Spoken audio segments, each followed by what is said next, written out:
14 साल की नाबालिग छात्रा का मौत प्रकरण। मृत के परिजन ने कहा कि यह दुर्घटना नहीं, बच्ची के साथ हैवानियत कर हत्या का प्रयास किया गया, जिसकी शिकायत रामनगर पुलिस स्टेशन ने भी कराई। लेकिन न्याय नहीं मिलने से गोंदिया तहसील कार्यालय के समक्ष दंपति ने आत्महत्या करने का भी प्रयास किया, लेकिन पुलिस सुरक्षा के चलते यह रोक लिया गया था। न्याय के लिए आज 26 जनवरी को गोंदिया पुलिस अधीक्षक को दंपति परिवार द्वारा गुहार लगाई। गोंदिया न्यूज अपडेट से सतीश पारदी की रिपोर्ट। मैं ध्रुवास भोयर और मेरी 14 साल की लड़की साहिली भोयर, यह जो है वो रोज़ की तरह अपने घर से पूना टोली के लिए ट्यूशन जाया करती थी। 16 जनवरी 2021 को भी वह अपने 3 से 5 बजे की ट्यूशन के लिए घर से गई। उसने ट्यूशन में अपनी साइकिल रखी और उसके बाद वह 5 मिनट में आते हुए करके दुकान पर गई। उधर जाते समय 5 लोगों ने, जिनमें रोहित डोंगरे, यश गुप्ता, प्रथम चावड़ा, निखिल पीपरहेटे, कार्तिक टेमरे, इन 5 लोगों ने मेरी बेटी का अपहरण किया। उसको गोंदिया शहर परिसर से दूर लेके गए और उधर मुझे ऐसी आशंका है कि उसके साथ लैंगिक छेड़छाड़ की गई और बाद में उसके सर पर वार करके हत्या कर दी गई। और हत्या करने के बाद मुझे अंदेशा है कि उसको जो है वो तिरोड़ा रोड पर फेंक दिया गया और राहगीरों ने एक्सीडेंट का केस समझकर उसे सहयोग हॉस्पिटल में भर्ती कर दिया। शाम को हमें इसकी सूचना मिली, लगभग 5:30 बजे के बाद हम हॉस्पिटल गए। हॉस्पिटल में हमने देखा कि हमारे लड़की के साथ में एक लड़का भी साथ में था, जिसका नाम डोंगरे था। वो बता रहा था कि हम फोटो शूट के लिए गए थे और उसके पास एक कैमरा भी था उसके बाद उसके और 4-5 दोस्त वहाँ पे आए, जिनका मैंने उल्लेख किया। 5 दोस्त भी वहाँ थे। वो सभी जो है वो अलग अलग तरीके की बता रहे थे। कोई बोले ट्रैक्टर से एक्सीडेंट हुआ, कोई बोले टाटा एस से हुआ, कोई बोले टिप्पर से हुआ। ऐसी घटना उस दिन वहाँ बता रहे थे।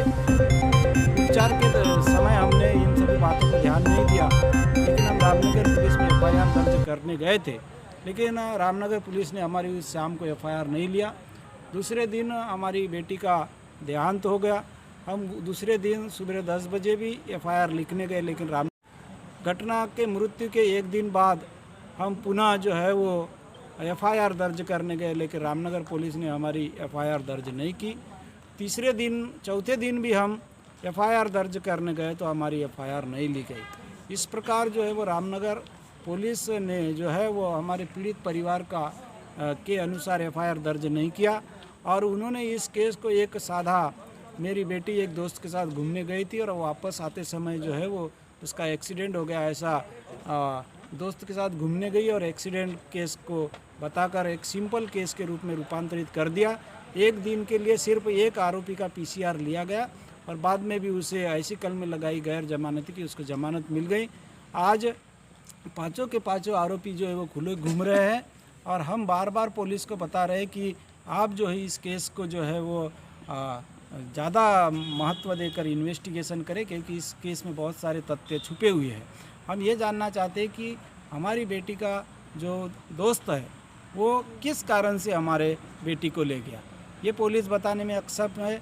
और ये जो रोहित डोंगरे का नाम बता रहा है कि ये क्लोज फ्रेंड था हमारे बेटी का, हमें इस पे भी अपेक्षा है कि वो हमारे बेटी का मित्र नहीं था।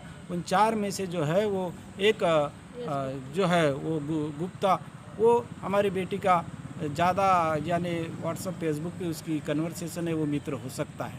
तो इसकी जो है वो इंक्वायरी जब हमारी सुनेंगे तब पुलिस इस दिशा में करेगी, तो 4 में से कोई न कोई आरोपी बाहर निकल के आज SP को आपने ज्ञापन ओपन दिए क्या? आज मैंने जो है वो इन मांगों को लेकर कि रामनगर पुलिस जो है वो सही दिशा में जांच नहीं कर रही है, जांच अधिकारी बदले जाए, उसमें हमारे अनुसार जो है गुना दाखिल किया जाए या फिर ये उच्च अधिकारियों के तरफ इसकी जांच दी जाए।